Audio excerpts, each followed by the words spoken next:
कल्याणचा खजिना.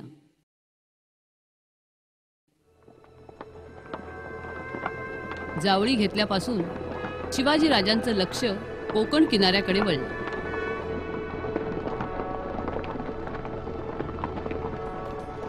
कल्याण भिवंडीचा प्रदेश समृद्ध होता. कल्याण हे मुख्य ठाण्याचं ठिकाण होतं. तिथे बाजारपेठ गजबजलेली होती. व्यापार मोठा होता. इराण सारख्या दूर देशच्या व्यापाऱ्यांची सुद्धा तिथे ये जा चालू असायची. एकदा काय झालं, हेरांनी बातमी आणली. बादशहाचा खजिना कल्याणहून विजापूरला चालला होता. सोन्या नाण्याने भरलेल्या पेट्या उंटावर लादून बादशहाचे शिपाई चालले होते. खजिन्याच्या रक्षणासाठी आगे मागे सशस्त्र फौज, तालेवार सरदार होते. ही बातमी आबाजी सोनदेवाला समजली. तो शिवाजी राजांचा शूर सरदार. त्यानं आपले मावळे वीर जमवले. कुठं जायचं, काय करायचं याचा कुणालाही थांग नव्हता आणि कुणी असल्याचं आंभार चौकशाही करत नव्हतं. आबाजीच्या मागोमाग स्वारांनीही लगाम ताणले.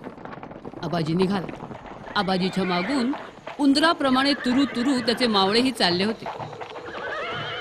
जंगलातली किर्र झाली. दिवस असूनही रात्रीसारखा अंधार वाटत होता आणि बरोबर खिंडीतल्या अडचणीच्या जागी अगदी मोक्याच्या ठिकाणी त्यांनी त्या खजिन्याबरोबरच्या सेनेवर अचानक हल्ला चढवला. मावळे आत घुसले. मोगल खडबडून जागे झाले. कापाकापी सुरू झाली आणि आरडाओरडा माजला. मावळ्यांनी जे दिसेल ते उचलून बाहेर पळवायला सुरुवात केली. सगळे घोडे पळवले. मोगल फक्त मरत होते. सगळा खजिना बाहेर पडला. कापडाची ठाणी, हत्यारं, हिऱ्या मोत्यांच्या संदुका, सुवर्णमुद्रांचे पेटारे भराभर पळवले जात होते. अगदी घाई चालली होती. झटपट सारं ठाणं स्वच्छ झालं. जखमी मोगल विव्हळत होते आणि बाकी सगळी प्रेत. सारी लूट घोड्यावर लादून ही मावळी वांद्र जशी गुपचूप आली तशीच गुपचूप पसार. गाफिल का जो माल है वो अक्लमंद का खुराक है. लुटीमध्ये खूप सोनं आणि भरपूर मोहरा मिळाल्या. तसेच घोडे, लढाईची हत्यारं सुद्धा मिळाली. खजिन्याबरोबर कल्याणच्या सुभेदारांची सून शिपायांच्या सोबतीनं विजापूरला जात होती.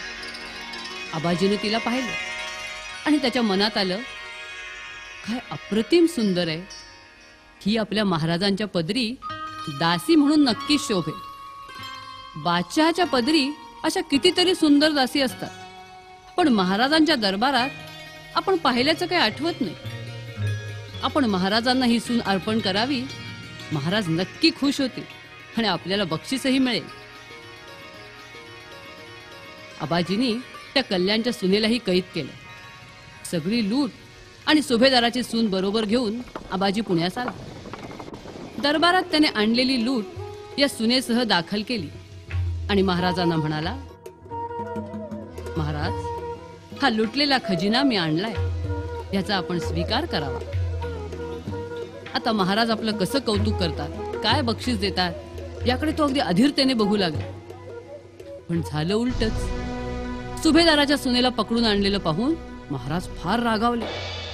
त्याने आबाजीची चांगलीच हजेरी घेतली आणि संतापाने म्हणाले, मोगलांप्रमाणे आपणही जर परस्त्रियांचे हरण करू लागलो तर त्यांच्यात आणि आपल्यात फरक तो कोणता उरला. आपलं राज्य हे धर्माचं राज्य.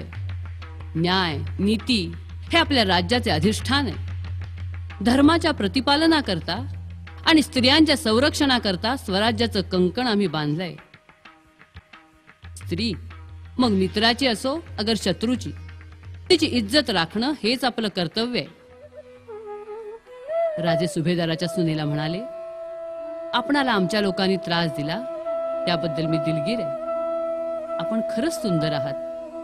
आमच्या मासाहेब जर एवढ्या सुंदर असत्या तर आम्ही तितकेच सुंदर झालो असतो. राजाने सुनेला साडी चोळी देऊन तिचा सन्मान केला आणि मोठ्या मानानं विजापूरला पोहोचवलं. कल्याण भिवंडी येथील सागरी सत्तेवर शिवबाचा फडकणारा भगवा झेंडा ही गोष्ट त्या परिसरात सर्वांना हटकून सांगत होती.